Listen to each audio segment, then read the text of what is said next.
Welcome to our second Yukon Nintendo Club Draft League Silver Division recap. For Week 2, we have Lune up against Graelyn.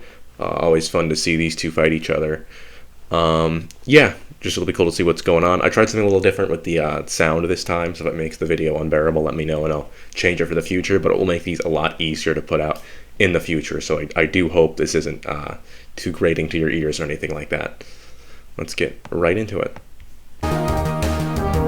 Alright, so the battle begins. Let's see. We see Graelyn lead off with a Mega Blastoise. Well, a Blastoise that can Mega Evolve, doesn't have to Mega Evolve first turn, but probably would. And Lune goes for Garchomp. Nice move there. Good leads in both. Blastoise being a nice bulky pivot, and Garchomp being a good Hazards lead. So I'd imagine Garchomp goes right for Stealth Rocks here, and it does. Let's see what Mega Blastoise does. It could flip turn, or it could just even go on the offensive like an Ice Beam. We see the Ice Beam come out, and that just takes Garchomp out of the game. I guess that's the thing with Garchomp if you're leading it. If you're not Sash or Yashi, there is always that risk of being just taken straight out by an Ice move, unfortunately. Let's see, so Mega Gardevoir comes in. Well, it's still Gardevoir, right? But it can Mega Evolve. It looks like, I think with even a Hyper Voice, should be a clean to a kill Blastoise. I don't think Blastoise can kill back.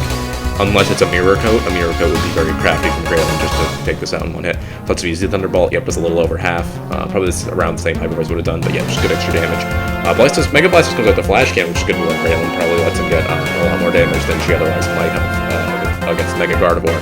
But still not enough to kill, right? And Gardevoir comes right back with the next hit. Let's see what Graelyn brings in to check this. Certainly, she has a couple things. I believe Regieleki should be faster, so she could do that. Instead, she opts for Corviknight. Again, not the worst move, but I might have just gone Regieleki, considering that Lune's ground type is dead, and that Regieleki is faster than Gardevoir. Because obviously, Corviknight can very easily kill Gardevoir here, but it's a shame it had to take that Thunderbolt. And especially since with Corviknight this low, Graelyn can't really switch it out, right? Because it's just, I don't think we saw Boots, right? It's just gonna die right to Hazards when it does. So I'm trying to look. I think it didn't have Boots, so it's, it can't switch out here. So yeah, Lune just claims the kill because they can't. Nothing can really stop them. So Corviknight goes down, and Lune's on the back foot a little bit rather, right? Because they're both even with Pokemon that have been defeated. And now Graelyn gets kind of picked what to bring into against Decidueye. Graelyn goes Steeple. I think that's the best move she could have made, right? Because it's a Dark type, it's faster. That's what you want against Decidueye. Lune wisely goes to their own Dark type, which should be able to take whatever Steeple does quite well, and indeed it does, eating the Dark Pulse like nobody's business. A parting shot read from Graelyn would have been nice there, but you know, the damage is valid. Good parting shot, and let's see, probably gonna perhaps a Golem or a Lycanroc, both very good against Muck here, resisting poison and whatnot. Alright, so we see Golem come out, one of Graelyn's perennial classics, if you like. Golem's on most of her teams, which I approve of. I like Golem. Golem, unfortunately, does get poisoned by the Gunshot, which is some rough shit Golem did not need to have here. Very unfortunate. I'm curious to see what Golem comes out with. Vaporeon, very self-switching to Golem, very good bulk when invested. So Golem goes for an Earthquake, which gets some good damage, but obviously Vaporeon's very tanky, right? So kind of just holds on there. No leftovers in the Vaporeon at least, which helps a little bit in terms of getting chip on it for Graelyn. You see Regieleki come out, certainly puts the pressure on Vaporeon. And Regieleki is a really good Pokemon here. Taking out Garchomp turn 1 was insanely good for Graelyn, but sadly taking a lot of Scald damage that Regieleki is really reducing its longevity. Let's see, Protect comes out from Vaporeon, probably going to block a Thunderbolt versus Volt Switch. Blocks that Thunderbolt. But still, yeah, Lune doesn't have a great switch into this. Decidueye is probably the best. I'd imagine it takes the hit okay. Muck, let's see how well Muck takes that. I might be wrong. Muck may take it just fine. With an Assault Vest, which is what it's probably packing, right? Yeah, it takes the Thunderbolt pretty good, which is good for Lune, maybe Graelyn. It's a Volt Switch they can throw out here. That would be nice. Oh, a Bounce! Alright, fair enough. I guess the name Bowling rather apt. Certainly interesting. That would have been maybe nice for if there was a Decidueye switch in, but sadly that is not what Lune went for. So unfortunately I'm going to say that may have been not the best play. Oh, but we see Muck get paralyzed, which is certainly nice. A little payback for the poison there on Golem. But Muck sadly does take out Regieleki, and with that I do think Graelyn has lost her best Pokemon. A bit unceremoniously, which is unfortunate. Maybe a Volt Switch, maybe not hard switching into Vaporeon. But there wasn't a great switch in for Vaporeon, so I certainly get why Regieleki came out there. Golem comes out in a pretty strong position, as we see with Vaporeon, rather weakened, especially if this Golem has speed, right? They can just clean up the Vaporeon here, because they'll probably be, a Golem with speed would probably be faster than a Vaporeon. I would I would wager. So let's see what's going to be faster here. Vaporeon, Golem. Oh, Graelyn goes for the switch, so probably Golem slower than Vaporeon, right? If she's making that switch, which I understand. And let's see what Vaporeon does. Thankfully, no Wish comes out, which is good for Graelyn in terms of not getting stalled. The damage isn't great up on people, though, either, right? But at least I think that's more preferable to a Wish for Vaporeon.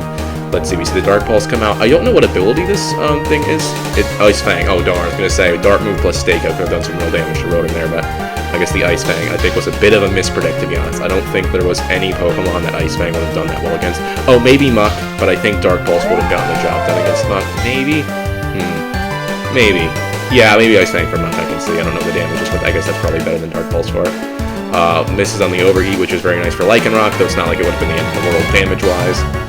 We see a Rock Blast. Interesting move. Maybe Grin wanted to break a Sash or a Charge or something, but generally you do want to use No Guard, Stone Edge with Lycanroc, just to get that perfect accuracy on your base power move. Though you know what? Maybe I should shut my mouth, because if it was No Guard, No Guard also means that all moves hit your Pokemon with No Guard, so actually that Overheat would have hit if it was No Guard. So maybe I don't know what I'm talking about. We see the Play Rough come out. Very nice crit on the Decidueye. I think Rock Blast may have been a better move there, just for power stab, but to be fair, Play Rough is guaranteed 90 base power, whereas Rock Blast can be a little weaker.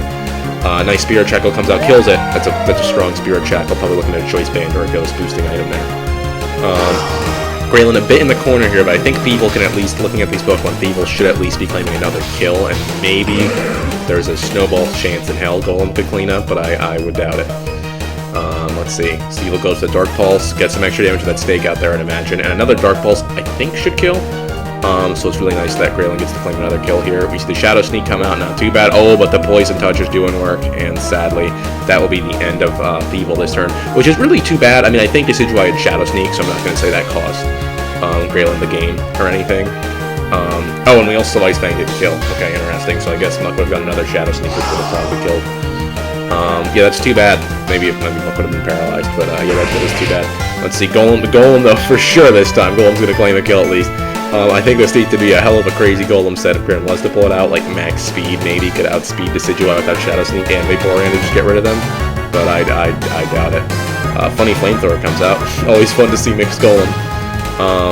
But yeah, curious to see what Lune goes here, but I think the writing is all on the wall for Graelyn, unfortunately.